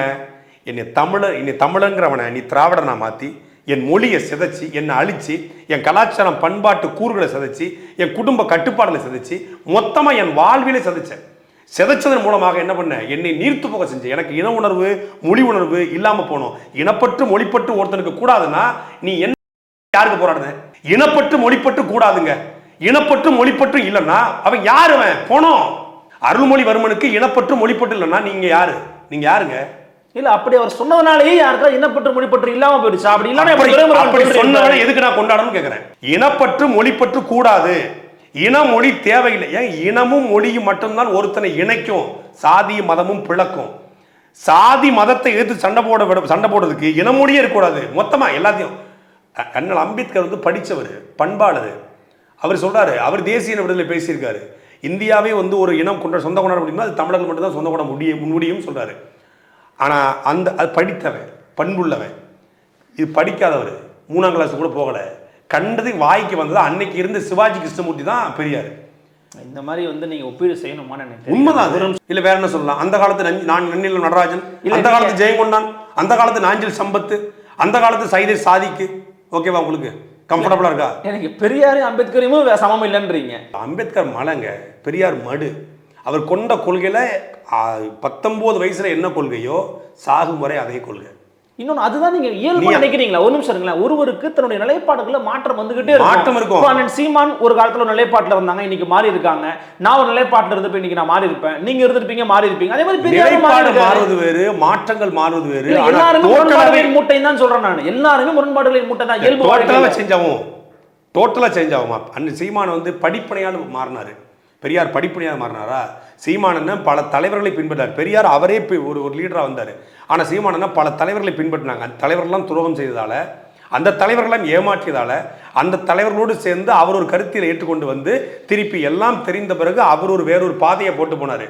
10 ஆண்டு காலமாக இந்த பாதையை தொடர்ந்துட்டோம், கடந்து வந்த பாதையை விமர்சிக்கக்கூடாது என்கிற ஒரு என்ன சொல்றது, ஒரு நற்பண்புல, ஒரு நன்றி கடன்ல, ஒரு விசுவாசத்துல பேசாம இருந்தார். ஆனா இன்னைக்கு பேச வேண்டிய தேவையும் சூழலும் கட்டாயமும் ஏற்பட்டிருக்கிறது. அதனால பேச ஆரம்பிச்சிருக்கிறோம். நாங்க பேசுவதில் பிழை இருந்தா சொல்லுங்க. நாங்க பேசுறதுல பொய் இருந்தா சொல்லுங்க. நான் இன்னொரு கேள்வி கூட கேட்றேன். இந்த பேச்சு இன்றைக்கு தேவையா? நீங்க ஒரு நிமிஷம், நீங்க கடுமையா திமுக எதிர்க்கிறீங்க, திமுக செயல்பாடு விமர்சிக்கிறீங்க, இன்னைக்கு மாநில கட்சி அங்கீகாரம் பெற்றுக்கிறீங்க, அதிமுக சுணக்கமா இருக்கிறாங்க, பிஜேபிக்கு வாய்ப்பு இல்லை, விஜயும் கொஞ்சம் டேக் ஆஃப் ஆகாம இருக்கிறாருன்னும் போது உங்களுக்கு ஒரு வெளிச்சம் கிடைக்குதுன்னா திமுகவின் செயல்பாடுகளை நிர்வாக குறைகளை சுட்டி காட்டி நீங்க அரசியல் பண்ணணுமா, இல்ல மறைந்த தலைவர்களை பற்றி பேசி நீங்க அரசியல் பண்ணணுமா? இது கிரவுண்ட்ல ஏதாவது எடுபடுமா, ஏதாவது வேலைக்கு ஆகுமா? ஏங்க கிரவுண்ட்ல எடுபடுமாவா? இல்ல மக்களுக்கு பலன் இருக்கு. கிரவுண்டுக்கு போங்க, மக்களுக்கு பலன் இருக்கானே. நீங்க சொல்லுங்க. 100 விழுக்காடு பலன் இருக்கு, 100 விழுக்காடு பலன் இருக்கு. மக்களிடத்துல இது 100 விழுக்காடு போய் சேர்ந்து இருக்கிறது. சாமானிய மனிதர்கள்ட்ட, எளிய மனிதர்கள்ட்ட நான் இந்த பொங்கல் விழாக்கு ஊருக்கு போயிருக்கும் போது நான் பேசினேன். அவங்களாம் வந்து லைம்லைட் பாலிட்டிஷியன்ஸ் கிடையாது, சாதாரண மக்கள். அவங்க பேசும்போது எல்லாரும் அண்ணன் சீமானுக்கு கை கொடுத்து, ஏன்னா கை கொடுத்து சீமானு கை கொடுத்தா நான் வந்து சொல்லிடுங்க, பெரியார்ங்கிற பிம்பத்தை உடைக்காம தமிழ்நாட்டுடைய அரசியலில் சீமானால மேலே ஏற முடியாது. ஏன்னா அது முழுக்க முழுக்க போலியாக உருவாக்கப்பட்ட பிம்பம். மக்களுக்கு அவ்வளோ மகிழ்ச்சி. நாம் தமிழ் கட்சி இல்லாத, நாம் தமிழ் கட்சி கொஞ்சம் ஒரு மைல்டு ஆதரவாக இருப்பாங்க இல்லையா, அந்த மாதிரியான ஆளு அதிமுக இருப்பாங்க, நாம் தமிழ் ஆதரவு, பிஜேபியில் இருப்பாங்க, சீமானம் பேச்சு பிடிக்கும், அந்த மாதிரியான ஆட்கள் கூட இன்னைக்கு நாங்கள் நாம் தமிழ் கட்சி தான் அடுத்த தேர்தலில் ஓட்டு போடுவோம் இந்த பெரியார் எதிர்ப்புக்காக மட்டுமே. எத்தனை தலைவர்கள் ஏன்ட்டே பேசினாங்க. அதாவது திராவிட கட்சியில திமுகவில் இருக்கக்கூடியவர்களே பெரியார் எதிர்ப்புல பல மகிழ்ச்சி. இந்த மாதிரி சொல்லி நீங்க திமுக ஒரு குழப்பத்தை உருவாங்க. சத்தியமா சொல்றேன், நான் தமிழ் மேல சத்தியமா சொல்றேன். என்ன இருக்கு புத்தகம், மகாகவிதை மேல வைரமுத்து மேல சத்தியம். உண்மை அதுதான், கலை யதார்த்தமே வேற. இன்னொன்னு, நாம அதை முதல்ல நான் சொன்னேன், பெரியாரை நாங்கள் விமர்சிக்கல, பெரியார் இப்படிலாம் பேசியிருக்காருன்னு சொல்றோம். பெரியார் கருத்தின் மீது விமர்சனம் முடியும், தனிப்பட்ட பெரியார் மீதோ மணியம்மை மீதோ எங்களுக்கு விமர்சனமே கிடையாது. எந்த கலைஞர் கருணாநிதி மீதே தனிப்பட்ட விமர்சனம் கிடையாது. அவருடைய செயல்பாடு, அவருடைய கருத்துல தான் விமர்சனம் வைக்கிறோம். பெரியாரை நாங்கள் வந்து இழிவா பேசிட்டாங்கன்னா இழிவாவே பேசலையே, பெரியார் அசிங்கமாவே பேசலையே, பேச வேண்டிய அவசியம் இல்லை, பேசவும் மாட்டோம். மறைந்த தலைவர் தான், வயது மூத்த தலைவர் தான், இறந்து போன தலைவர் தான், அவர் எதுக்கு நாங்கள் அசிங்கப்படுத்த போகிறோம்? அது எங்களுக்கு தேவையற்ற வேலை. அவருடைய கருத்தில் நாங்கள் மறு விமர்சனம் வைக்கிறோம், மறு ஆய்வு வைக்கிறோம், பெரியாரை திரும்ப படிக்க சொல்கிறோம், மறு ஆய்வுக்கு உட்படுத்துங்கன்னு சொல்கிறோம். அப்போ அதில் ஒரு தர்க்கம் தானே நீங்கள் பண்ணியிருக்கணும். நீங்கள் அதை விட்டுட்டு சீமான் வீடு முற்றுகிடுவேன், சீமானோட உருவமையை கொடுத்துவேன், சீமானுக்கு செருப்பு மாலை போடுவேன், நாங்கள் எதற்கு முன்னெடுக்க, நீ எதை முன்னெடுக்கிற? நீ தமிழ் மொழி காட்டுமுராண்டி மொழின்னு பெரியார் ஏன் சொன்னாரு, இப்படி சொல்லியிருக்காருன்னு சொல்கிறோம். அப்படி சொல்லலைங்க, சொன்னதுக்கான காரணத்தை சொல்லுங்க. ஆராசா ஏன் சொல்றாங்களே, ஆராசா மேலே சொல்றாரு, ஆமா காட்டணும்னு சொன்னாங்க, ஏன் சொன்னாங்க அப்படின்னு ஒரு காரணம் சொல்றாரு. அது கன்வின்சிங்கா இல்லையா? எங்களுக்கு கன்வின்ஸா இல்லை. என் மொழியை காட்டுமுராண்டி மொழின்னு சொன்னா நாங்க அப்படி சொன்னவர் எங்களுக்கு தேவையில்லைங்கிறோம். அது உங்க நிலைப்பாடு, அது எங்க நிலைப்பாடு இல்ல. நீங்க அப்படி பாத்தீங்கன்னா அம்பேத்கர் நீங்க உயர்த்தி பேசுறீங்க. இது எப்படின்னா, நீங்க வந்து ஒரு கணக்கீடோட ஒர்க் பண்றீங்க, கால்குலேட்டடா திரு சீமான் ஒர்க் பண்றாரு. ஏன்னா அதே அம்பேத்கர் மொழிவழி தேசியங்களுக்கு, மொழிவழி மாநிலங்களுக்கு எதிரான நபர், தமிழ் மொழி சமஸ்கிருதத்தை ஆதரிச்ச ஒரு நபர் தான் அண்ணல் அம்பேத்கர் அவர்கள். அவரும் நீங்க ஏத்துக்கிறீங்க. அம்பேத்கர் மொழிவழி தேசியத்துக்கு எதிரான நபர் தான் அம்பேத்கர். அம்பேத்கர் தமிழ் இனம் மொழி அதுக்கு ஆதரவானவர் தான். தேசிய விடுதலைக்கு வேணா அவர் வந்து எதிராக இருந்திருக்கலாம். ஆனால் அம்பேத்கருடைய சமூக நீதி, சாதி ஒழிப்பு, இடஒதுக்கீடு கோட்பாட்டில், பெண்ணிய விடுதலையில் அவரை நாங்கள் வந்து போற்றுறோம், மதிக்கிறோம். அரசியலமைப்பு சட்டத்தை ஏற்றி கொடுத்தாரு. இந்த நிலத்தில் இருக்கக்கூடிய கொடுமையான வர்ணாசிரமத்துக்கு எதிராக ஒரு மாஸ் கன்வர்ஷனாக நான் 10 லட்சம், நான் இந்துவாக பிறந்தேன், இந்துவாக சாக மாட்டேன்னு சொல்லி அந்த மதத்திலிருந்து வெளியேறி போனார். அப்படிங்கிற நிலைப்பாட்டில் சாகும் வரைக்கும் அந்த கொள்கையில உறுதியாக நின்னாரு. ஒரு ஆகச்சிறந்த அறிவாளியாக, ஒரு ஐடியாலஜிக்கல் லீடராக இந்த நிலத்தில் இருந்தாருங்கிறதுக்காக அவரை வழிகாட்டியாக ஏற்கிற மொழியை நாங்கள் அவரை தலைவராக கொண்டாடலை. பெரியாரோட ஒப்பிட்டு போகும்போது பெரியாரோட 100 மடங்கு அவர் தேவலாம், அவர் மேலே அப்படின்னு சொல்கிறோம். அவரை கூட ஒரு லீடராக கொண்டாடுறதுக்கான தகுதி இருக்கு, பெரியார்ட்ட அப்படி கிடையாது அப்படின்னு சொல்ல வரோம். இங்கே அந்த ஒப்பீடு தான் நீங்கள் பார்க்கணும். என் வேலையை தான்ப்பா சவுத் சைடில் பெரியார் பார்த்துட்டு இருக்காருன்னு சொல்லியிருக்கிறார் அம்பேத்கர்னு சொல்கிறாங்க. என் வேலையை தான் சவுத் சைடில் தென்னிந்தியாவில் பெரியார் பார்த்துக்கிட்டு இருக்கிறாரு. இவங்க தான் எல்லாரும் சொல்லுவாங்களே, எங்கே சொன்னார், எப்போ சொன்னாருன்னு கேளுங்க. அந்த காலகட்டத்தில் இருந்த சூழல் வேற, அந்த காலகட்டத்தில் சொல்லப்பட்ட செய்திகளே வேற. இங்கிருந்து இங்கே அங்கே பார்க்கணும் இல்லையா, அந்த காலகட்டத்தில் போய் நின்று பார்க்கக்கூடாது. இன்னைக்கு பெரியார் செஞ்சதாக சொல்லப்படுற எல்லா பணிகளும் இன்னைக்கு என்ன நிலைமையில் இருக்கு? தீண்டாமைக்கு எதிராக பெரியார் போராடினாங்க. இன்னைக்கு தீண்டாமை கொடுமைகள் இல்லையா தமிழ்நாட்டில்?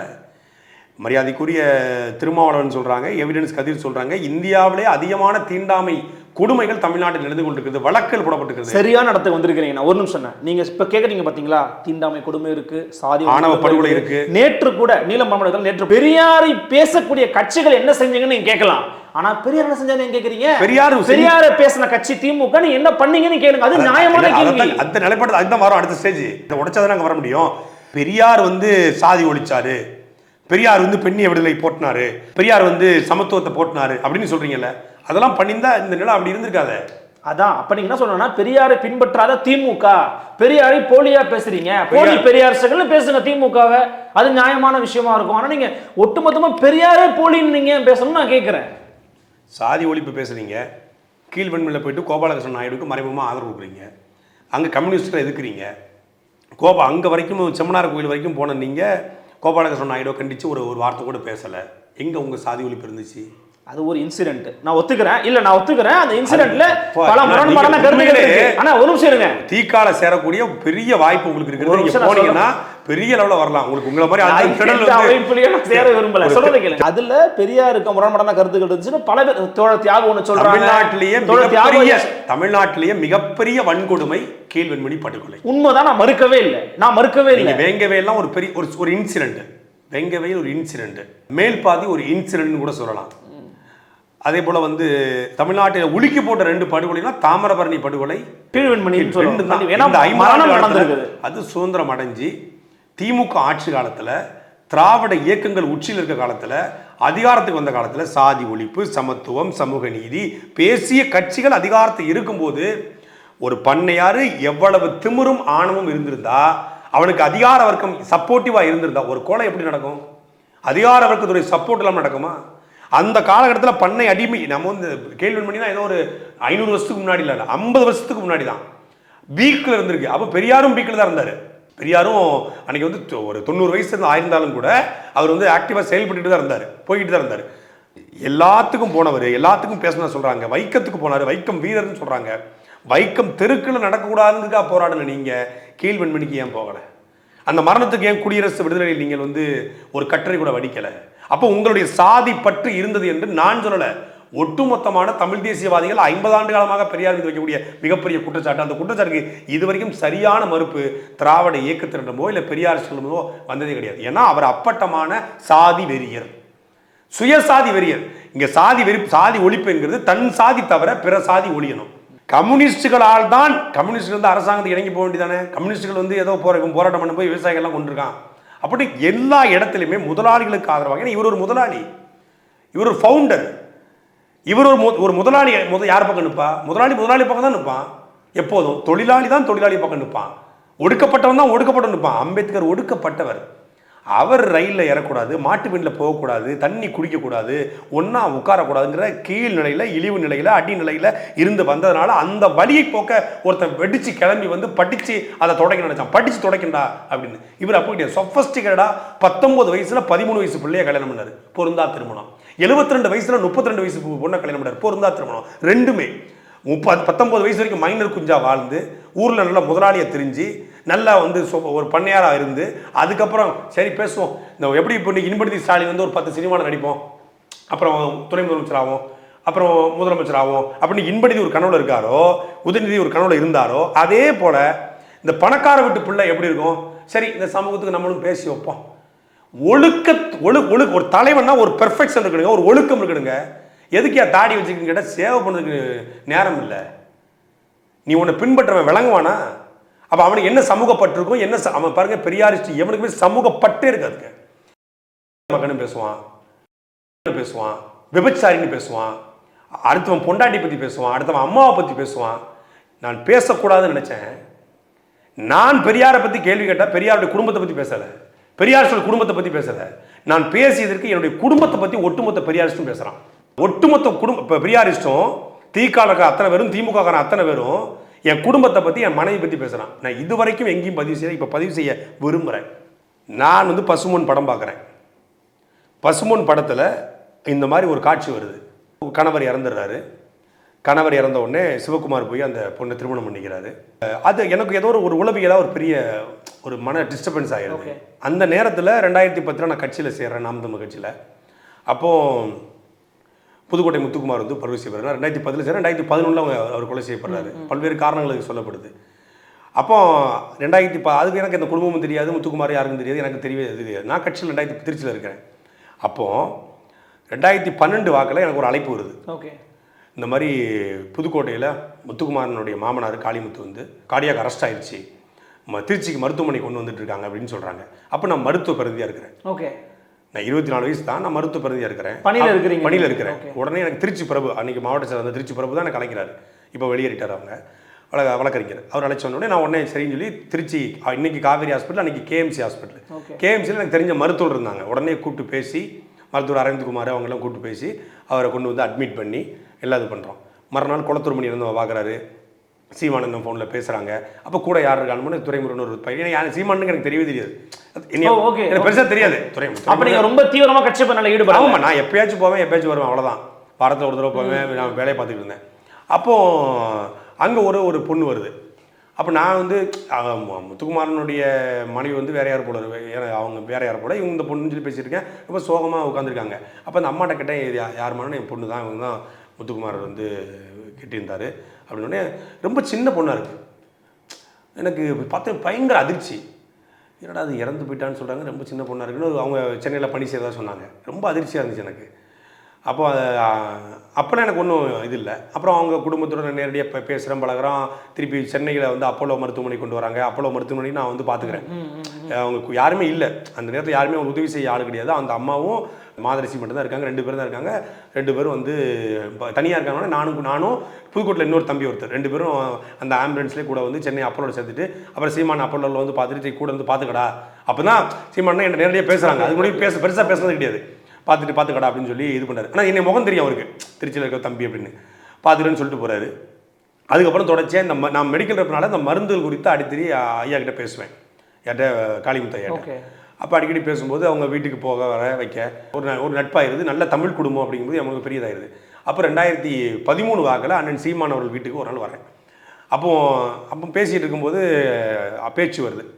இந்த மாதிரி சொல்கிறாரு, நான் முதல்ல தாலி எடுத்து கொடுத்து வச்ச திருமணம்டா, இப்படி ஆகிப்போச்சு, நல்ல குடும்பம், பிள்ளைய ஏதாவது ஒரு கரை சேர்த்து விடணும், ஒரு 6 மாதம் கூட கல்யாணம் முடிச்சு வாழலை அப்படின்றது. எனக்கு அது பயங்கர டிஸ்டர்பன்ஸ் ஆகிடுது. சரி, எப்படியும் நம்ம வந்து வாழ்க்கையில் திருமணம் பண்ணிக்க போகிறோம், அப்போ இவங்களை திருமணம் பண்ணிக்குவோம்.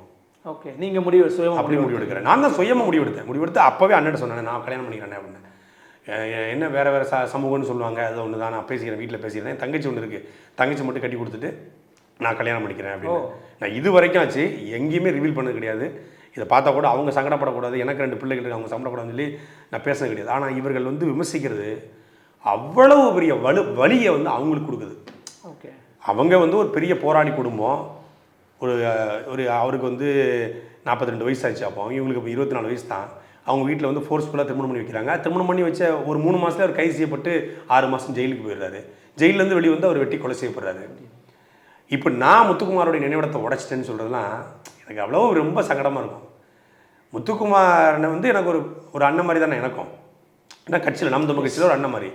அவங்களுடைய ஊருக்குள்ளே வீட்டுக்கு பக்கத்தில் அந்த இதை வச்சிடறாங்க, எதை நம்ம அவருடைய நினைவிடத்தை சமாதி வச்சிடறாங்க. சுற்றி இவருக்கு மூட நம்பிக்கை கிடையாது. பெரியாரிஸ்ட், வீரமணிக்காகவே சுத்தப்புறம் இழந்தவர். 15-20 ஆண்டு காலம் வந்து 30 ஆண்டு காலம் வந்து தீக்கால பயணிச்சவர் ஐயா. அப்புறம் தான் நாம் தமிழுக்கு வராங்க. ஆமாம், அதுக்கப்புறம் நாம் தமிழுக்கு வந்தாங்க. அப்புறம் உடம்பு சரியில்லாமல் அப்படியே ஒதுங்கிட்டாங்கன்னு வச்சுக்கோங்க. ஊருக்குள்ளே சமாதி இருக்கணுன்னே ஊரை சுற்றி அவங்க இருக்கக்கூடியவங்க மக்கள் வந்து பக்கத்தில் கோயில் இருக்குது, அது இருக்கணும். அன்றைக்கி ஒரு உணர்ச்சி வசப்படல வச்சுட்டாங்க. ஊரே எதிர்ப்பாயிடுச்சு. அவர் ஊரை எதிர்த்துட்டு இந்த ஒரு சமாதிக்காக ஊரை பகச்சிக்கணுமா, இது நமக்கு ஊர் தானே முக்கியம். ஏன்னா 30 வருஷமாக வந்து அவர் திராவிட இயக்கத்தை பண்ணிச்சதுனால ஊரே எதிர்ப்பாக இருந்திருக்கு.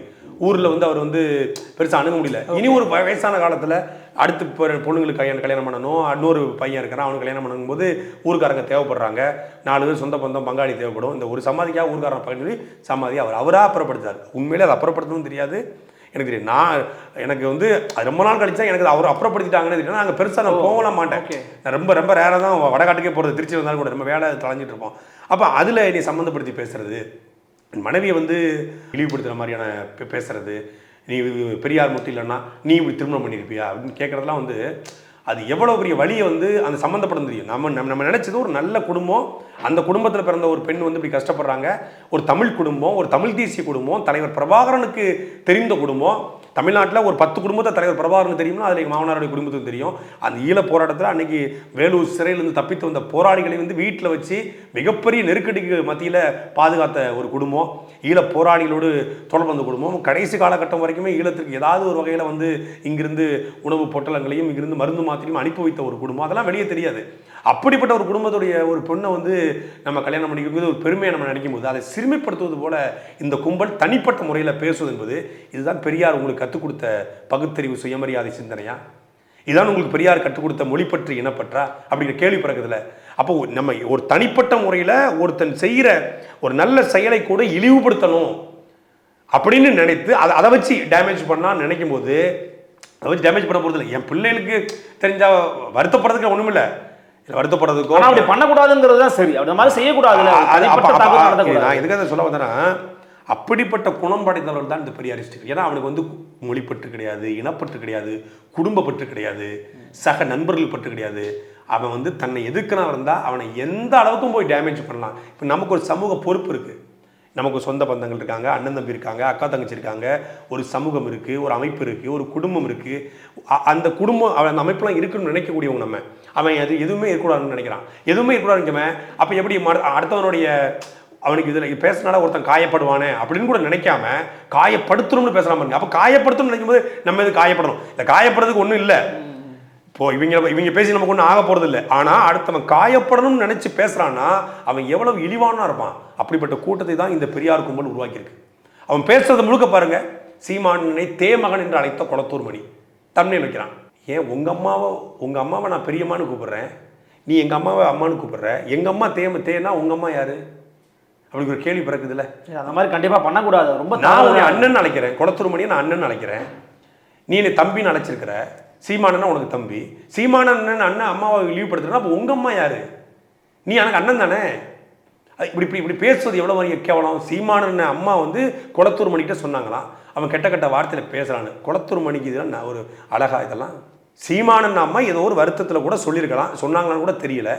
எப்போ நடந்தது? 2008-09 காலகட்டத்தில் கொளத்தூர் மணின்னு சீமான் அம்மாட்ட பேச, சீமான் அம்மாவும் கொளத்தூர் மணியும் பேசி 15 வருஷம் ஆச்சு. வயசான ஒரு பெரிய மனுஷி, 82 வயசு ஆகுது. அந்த மனுஷி வந்து இவட பேசி சீமானை பற்றி ரொம்ப மோசமாக பேசி அப்படின்னு எங்கள் அம்மா உன்கிட்ட பேசியிருக்குன்னா உரிமையில் பேசியிருக்கு. அதை நீ சொல்கிறான்னு நீ எவ்வளோ கீழ்த்தனமானவன். இதுதான் ஒட்டுமொத்தமாக, இதுதான் வீரமணி, இதுதான் கொளத்தூர் மணி, இதுதான் கோவை ராமகிருஷ்ணன், இதுதான் பெரியாரிய கும்பல். தனிப்பட்ட முறையில் ஒருத்தனை டேமேஜ் பண்ணுவானுங்க. என்னுடைய மனைவி குறித்து பேசுகிறானே, என் கொளத்தூர் மணி இருக்கார்ல, என் மனைவி வந்து மாமான்னு தான் கூப்பிடும் இன்னைக்கு வரைக்கும். இப்போ ஒரு 6 மாதத்துக்கு முன்னாடி என் மனைவியோடைய தம்பி கடியாளனுடைய கல்யாணத்தை நடத்தி வச்சவர் கொளத்தூர் மணி. ஓகே. மனைவியோடைய தம்பி கல்யாணத்தை தாலி எடுத்து கொடுத்து நடத்தி வச்சவர், சுயமரியாதை திருமணம் மாலை மாற்றி நடத்தி வச்சு கொளத்தூர் மணி. ஆனால் இந்த கொளத்தூர் மணியுடைய கும்பல் தான் என் மனைவி குறித்து தொடர்ச்சியாக எழுதுது. ஒரு வார்த்தை பேசுகிறாங்க இந்த ஆளு. இவன் நான் பேசுகிறத விட என் மனைவியை திட்டுவாங்க, மாமாவை மட்டும் பேசாத, மாமாவை பேசாத. கொளத்தூர் மணி அவ்வளோ மணிமாமான்னு அவ்வளோ இது பண்ணுவாங்க. ஆனால் இவர் வந்து அவ்வளவு கீழ்த்தரமான கும்பலை வச்சு சமூக வலைதளங்களில் நாம் தமிழ் கட்சி குறித்து பேச வைக்கிறோம். ஏன்னா பெரியாரை நாங்கள் விமர்சிக்கிறோம். ஏன் நீ கேட்டுக்கொண்ட கருத்தையே நான் ஏற்றுக்கணும்னு என்ன அவசியம் இல்லையே. இல்லை, நீங்கள் சொல்கிறது உண்மைதான். அதை வந்து உண்மையிலேயே அது மறுக்கத்தக்கது, யாரும் அதை பண்ணக்கூடாது. ஆனால் என் தெரிஞ்சு கொளத்தூர் அதை ஆதரிப்பாங்களா அல்லது அனுமதியோட நடக்குமான்னு கொளத்தூர் மணியை சீமானனை பற்றி அவதூறு பரப்பிட்டு உட்காந்துருக்காரு. கொளத்தூர் மணி ஆதரிப்பாரான்னு கேட்குறீங்க. கொளத்தூர் மணி தாங்க சொல்கிறாரு, சீமானன் அம்மா வந்து இந்த மாதிரி என்ன பேசி அப்படின்னு இழிவான வார்த்தைகளை சீமானன் பேசுவான்னு. ஒரு அம்மாவை எந்த சீமானன் வந்து உங்கள் அம்மாவை எப்படி மதிப்பார்? தாயே தாயே தாயன்னு எனக்கு கூட இதாக இருக்கும். நம்ம கூட தாயே தாயெல்லாம் அம்மாவை சொல்லணும், என்னமா எப்படி இருக்கேன் நல்லா இருக்கேம்மான்னு அப்படி தான் இருப்போம். ஆனால் அவர் தாயே, என் பெத்தாரே, என் தாயே, அதாவது அவர் வந்து சாதாரணமாக வந்து மற்றவங்களை எப்படி இந்த என்னடா தம்பி எப்படி கொஞ்சம் அது பண்ணி, அம்மா வந்து அவ்வளவு அன்பாக இருப்பார் அம்மா மேலே. அம்மா மேலே அவ்வளோ கிரேஸாக இருப்பார். எப்போ ஊருக்கு போனாலும் வந்து அம்மாவுக்கு வந்து செலவுக்கு பணம் கொடுக்குறது. இப்போ தான் சின்ன பிள்ளைல பணம் கொடுக்குறது வேறு. இப்போ வந்து அவருக்கு இதாகிடுச்சு. அம்மா ஊரில் வந்து விவசாய நிலம்பலம் வச்சுருக்காங்க. எப்போ போனாலும் ஒரு 50,000 20,000 செலவு கொடுக்குறது. அம்மா வந்து மாதம் வந்து அவருக்கு பார்த்துக்கிறது, அம்மாவுக்கு வந்து துணி எடுத்து அனுப்புறது, பொங்கல் தீபாவளினா அம்மாவுக்கு எடுத்து அனுப்புறது. அவனு அம்மா மேலே ஒரு சின்ன பிள்ளை, ஒரு வேலைக்கு வந்த பையன், புதுசாக வந்த பையன் அம்மா வீட்டுக்கு செய்கிற மாதிரி இன்னைக்கு வரைக்கும் அவர் தன்னுடைய கடமையை செஞ்சுக்கிட்டு இருக்காரு. அவர் வேறு கஷ்டப்பட்டாலும் கூட தன்னை குடும்பத்துக்கு செய்ய வேண்டியதாக அம்மாவுக்கு, தங்கச்சிக்கு, தம்பிக்கு செய்ய வேண்டியதாக ஒரு பொறுப்பான மகனாக செஞ்சுக்கிட்டு இருக்காரு. அவரை போய் நீ அவங்க அம்மாவை இழிவுபடுத்தி பேசலான்னு சொல்கிறது எவ்வளோ பெரிய அயோக்கியத்தனம். ஒரு கட்சியினுடைய மிகப்பெரிய தலைவர் உன் கூட நெருக்கமாக இருந்தாங்கிற ஒரே ஒரு காரணத்துக்காக பேசுகிறேன்னா, எடுத்துக்காட்டுக்காக சொல்கிறேன். அப்போ இந்த கும்பலுடைய இந்த கும்பல் ஏன் இந்த கும்பல் இப்படி இருக்குன்னா, ஏன்னா இவனுக்கு எந்த பற்றும் கிடையாது. எந்த பற்றுமே இல்லாமல் தான் பெரியார் இவங்களை உருவாக்கியிருக்காரு. நமக்கு எதுவுமே இருக்கக்கூடாது. இவர்கள் வந்து இந்த சமூகத்திற்கு கேடுங்க, சமூக குப்பைகள், சோசியல் டஸ்ட்டு. ஓகே, நான் உங்களோட கருத்துல நீங்கள் முழுசாக சொல்கிறீங்க. பெரியார் எதிர்ப்பால், திராவிட எதிர்ப்பால் தமிழ்நாட்டு அரசியல் களத்தில், தேர்தல் களத்தில் நாம் தமிழர் கட்சிக்கு பலன் இருக்குன்னு நம்புறீங்களா? நாங்கள் ஓட்டுக்காகவே நாங்கள் பேசுகிறேன்னு சொல்கிறோம்ல. நாம் தமிழ் கட்சி என்பது இந்த நீங்கள் ஒரு எலெக்ஷன் பார்ட்டி தான், நீங்கள் தேர்தல் நிற்கக்கூடிய ஒரு கட்சி, மக்களை நம்பி நிற்கிறீங்க. அப்போ இதனால் மக்கள் மத்தியில் உங்களுக்கு வரவேற்பு கூட நம்புறீங்களா? நம்ம தேர்தல் அரசியல 1000 கருத்தை முன்னெடுத்து வைக்கிறோம்.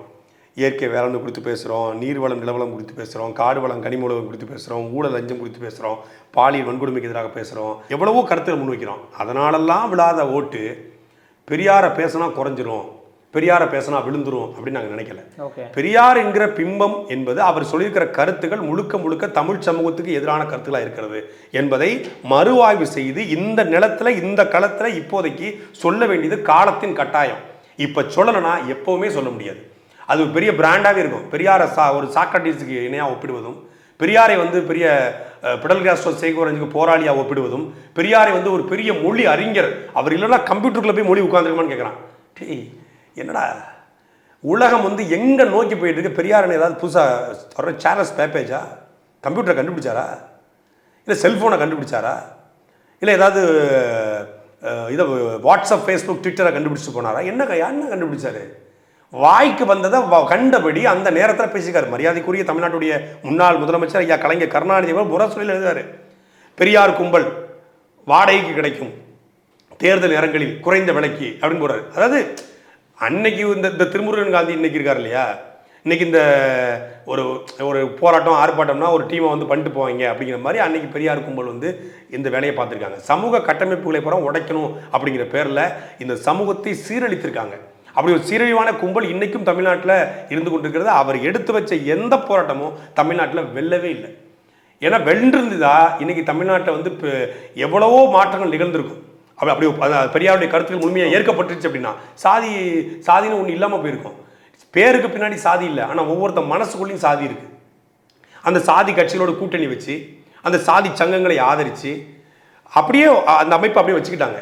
அப்போ எந்த திராவிடம் இந்த பெரியாரிய கோட்பாடு எடுத்து வச்ச எதையுமே சரியாக அங்கே வந்து நிகழ்த்தலை அப்படிங்கிறதான் எங்களுடைய கோட்பாடு. அதனால் தமிழ் தேசியம் என்கிற கோட்பாட்டின் மூலமாக, நாம் தமிழர் என்கிற கோட்பாட்டின் மூலமாக இன்னைக்கு நாம் தமிழர் வந்த பிறகு இமானுவேல் சேகரா நிலைவடத்துக்கு தேவர் சமூகத்தை சார்ந்த போவாங்க, முத்துராமலிங்கத்தோடைய நிலைவடத்துக்கு தேவேந்திரர் வராங்க. ரெண்டு சமூகத்துக்கு ஒரு இணைப்பு உருவாயிருக்குது. முத்துராமலிங்க தேவருக்கும் இந்த பக்கம் இமானுவேல் சேகரும் பக்கத்தில் பதாக வைக்க முடியும்னா தமிழ்நாட்டில் அது நாம் தமிழர் கட்சியால் மட்டும்தான் முடியும். வேறு எந்த கட்சி வச்சாலும் கலவரம் வந்துடும். சுந்தரலிங்கனாரையும் முத்துராமலிங்கத்தையும் பக்கத்தில் வச்சு கூட்டம் போட முடியும், பேச முடியும், ரெண்டு பேரும் என் தாத்தன்னு சொல்ல முடியும். அப்படி ஒரு இணைப்பை உருவாக்க முடியும்னா அது மொழியால் மட்டும்தான் சாத்தியம், அது இனத்தால் மட்டும்தான் சாத்தியம். அப்போ அந்த மொழிப்பற்று இனப்பற்று வேணும்னு நாங்கள் சொல்கிறோம். மொழிப்பற்று இனப்பற்று வேணான்னு சொன்னவொன்னே அடிக்கிறோம். தொடர்ச்சி 60 வழக்குகள் அவர் மேலே வந்து போடப்பட்டிருக்குது, திரு சீமான் அவர்கள் மேலே. அதே போல் அவருடைய வீடும் வந்து முற்றுகையிட போவதாக வந்து பெரியாரை உணர்வாளர்கள் அறிவிச்சிருக்கிறாங்க. சீமானுக்கு தொடர் நெருக்கடி எப்படி சமாளிக்க போறீங்க? அண்ணன் சொல்லிட்டாரு 70 வழக்கில் 7000 வழக்கு போட்டால் கூட நான் வந்து இந்த பிம்பத்தை உடைக்காமல் ஓய மாட்டேன்னு சொல்லிட்டாரு. அவர்களா சீமானன் ரொம்ப தெளிவாக அழகாக சொல்லிட்டு வந்தார். பெரியார் போராடினார், எதிர்க்கிறோம். பெரியார் மட்டுமே போராடினாங்கிற எதிர்க்கிறோன்னு சொன்னார். அதோட விட்டு தான் நல்லாயிருக்கும். இந்த அத்தனைக்கும் இந்த பர்னிச்சர் உடைஞ்சதுக்கான முக்கியமான காரணம் யாருன்னா உங்களுக்கு தெரியும். உங்கள் சிரிப்பை சொல்லுது சுங்குடி சுபவீர பாண்டியன். அவர் ஒரு ஆள் தான் இந்த ஒட்டுமொத்தமான பர்னிச்சர் உடையதுக்கான காரணம்.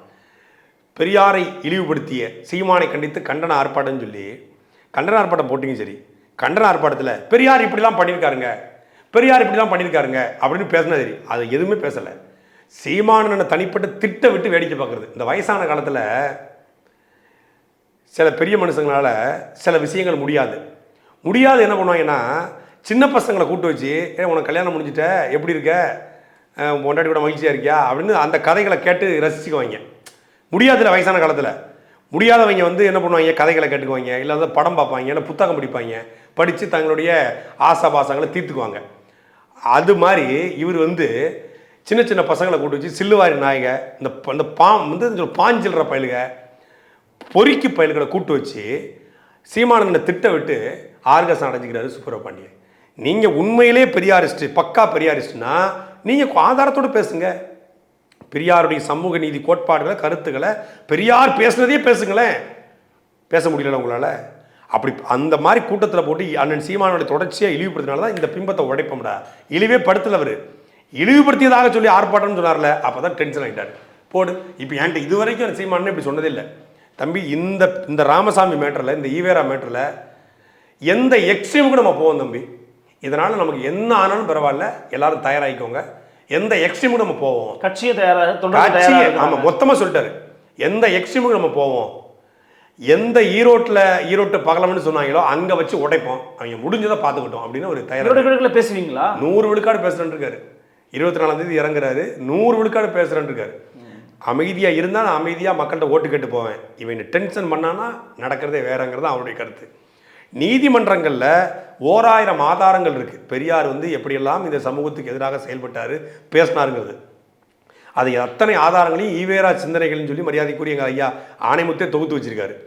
அதை கொண்டு ஒப்படைப்போம். இதுக்கு முன்னாடி சீதையின் மைந்தனில் தொடங்கி பல பேர் இந்த கருத்துக்களை வந்து சமூக வலைதளங்கள்லையும் சரி பொது வழியிலையும் பேசியிருக்காங்க. அது எல்லாமே கிடைக்குது. அதை கொண்டு நம்ம ஏற்கனவே நீதிமன்றத்தில் கொடுத்துருக்குறோம், இன்னும் கொடுக்க இருக்கிறோம். இந்த வழக்கு உச்சநீதிமன்றத்தில் போச்சுன்னா தூக்கி தூர போட்டுரும். இதெல்லாம் ஒரு வழக்காயா அப்படின்னு தூக்கி தூர போட்டுரும். 70 எஃப்ஐஆரில் நீ 700 எஃப்ஐஆர் போட்டால் கூட நாம் தமிழர் கட்சி இந்த கருத்தியல் களத்திலிருந்து வீழ்த்த முடியாதுங்கிறதா. கைதானாருன்னா என்ன பண்ணுவீங்க? பண்ணட்டுமே, பண்ணட்டும்ன்றீங்க. பண்ணட்டுங்கிறேன், முடிஞ்சா பண்ணட்டும்.